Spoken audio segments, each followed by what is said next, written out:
Hi everyone, my name is Ishta Xavier, and this is my oral book review on Joe Boaler's and Carol Dweck's Mathematical Mindsets, Unleashing Students' Potential Through Creative Math, Inspiring Messages, and Innovative Teaching.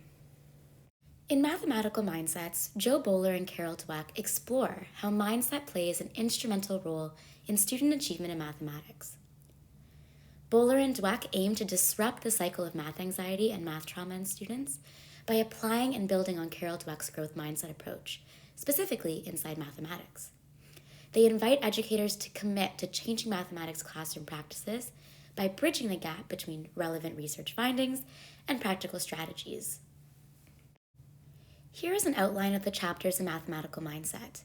Boaler begins the book by delving into current research regarding brain activity and brain plasticity, recognizing that intelligence is malleable because the brain can change, adapt, and grow over time.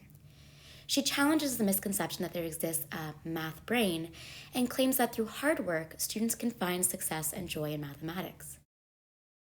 Additionally, Boaler emphasizes the power of mistakes and their positive correlation to brain growth.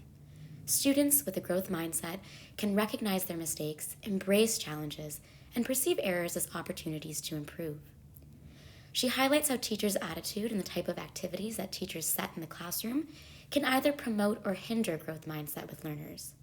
Consequently, Boaler addresses numerous ways for teachers and parents to promote mathematical mindsets in instruction and assessment through rich and engaging mathematical tasks. A strength of mathematical mindsets is Boaler's recognition that to foster a growth mathematical mindset in students, teachers and parents must first critically reflect on their relationship with mathematics. Schoenfeld supports this step in his article, Learning to Think Mathematically, highlighting that teachers' relationship with math can shape students' belief about the nature of mathematics. Boaler explains that teachers and parents should adopt a growth mindset to avoid passing on harmful perceptions of math on their learners. Referencing her online course, which has had more than 40,000 participants, Boaler illustrates how professional development opportunities can inspire educators to reflect on their biases and better understand how to weave a growth mindset within mathematical contexts.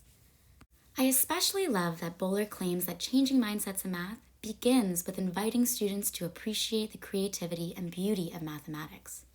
By shifting our focus from calculations to connections, she hopes that learners see math as a living subject, instead of rote memorization of procedures and monotonous calculations. Goose and Kaya explain that mathematical thinking is giving attention to the mathematical process rather than content. Similarly, Boaler lists Wolfram's 4 stages of solving math problems, which suggests that students prioritize asking questions and making connections with the real world before computation. Boaler draws on her teaching experience, describing how after introducing math concepts like patterning in snowflakes and logarithmic spirals and dolphin echoes and spiderwebs, 70% of her online students said the course had changed their view of what mathematics is, and 75% felt more confident in their ability to succeed in math. I appreciate how Boaler examines growth mathematical mindsets through an equity lens, denouncing the elitist construction of math and shining light on the myth of mathematically gifted children. In Chapter 6 specifically, she criticizes the act of labeling certain learners as genetically gifted in schools. This misconception can cause students to think that they are not as capable, forcing them on a pathway of a fixed mindset.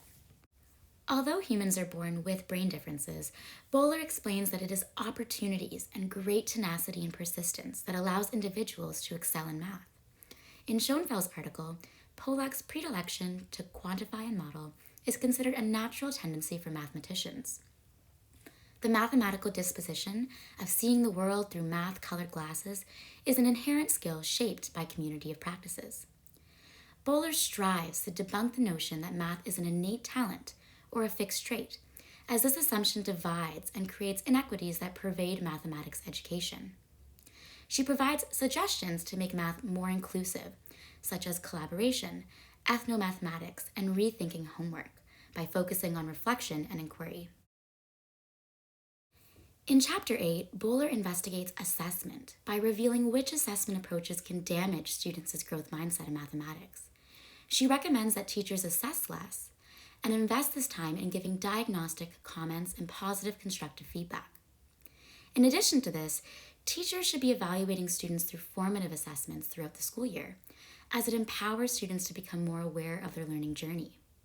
To change the narrative that math is about performance, she states that learners need to develop self-awareness and responsibility in the following ways, including self-assessment, peer assessment, reflection time, traffic lighting, jigsaw groups, exit tickets, online forums, doodling. These strategies help learners become aware of the learning goals and identify any gaps in their learning. One of the key contributions is Boaler's claim that a growth mindset can propel students to think mathematically. Children are more willing to openly explore, play, and take risks in math when they possess growth beliefs. Highlighting students' favorite mistakes is one of many pedagogical approaches that Boaler says can create in-depth discussion on conceptual understanding and prompt collaborative work through mathematical processes. Boaler emphasizes that from a young age, children need to interact with numbers flexibly. Boaler views mindless practice and speed drills as a barrier for students to understand the meaning behind numbers and procedures. She correlates memorization of methods to long-term mathematical anxiety. The game, How Close to 100, which is depicted in figure 4.2, is an activity where students roll dice and use the two numbers to fill in an array on a grid. This is an example of how learners can simultaneously engage in learning multiplication facts while understanding what the number facts represent visually and spatially. Another valuable aspect of Boaler's book that contributes to mathematical thinking is how to design and adapt mathematical tasks to create moments for teachers to notice mathematical thinking in the classroom. Placing students in the role of the inquirer during open math tasks create an opportunity for educators to attend to mathematical strategies, interpret mathematical understanding, and respond to these to move our teaching and students' learning forward. Finally, Boaler sees math as a multidimensional growth subject. She welcomes the use of manipulatives such as pattern blocks and tap-tap blocks to engage students' conceptual and visual thinking. Similarly to Ware's use of origami to provide ready-made manipulatives that can be used to visualize abstract mathematical ideas, Boaler suggests that teachers create hands-on math experiences that can help students discover different possible solutions. All in all, Mathematical Mindsets delivers a comprehensive blueprint for educators and parents on how to shift students' fear of mathematics into an autonomous desire to learn.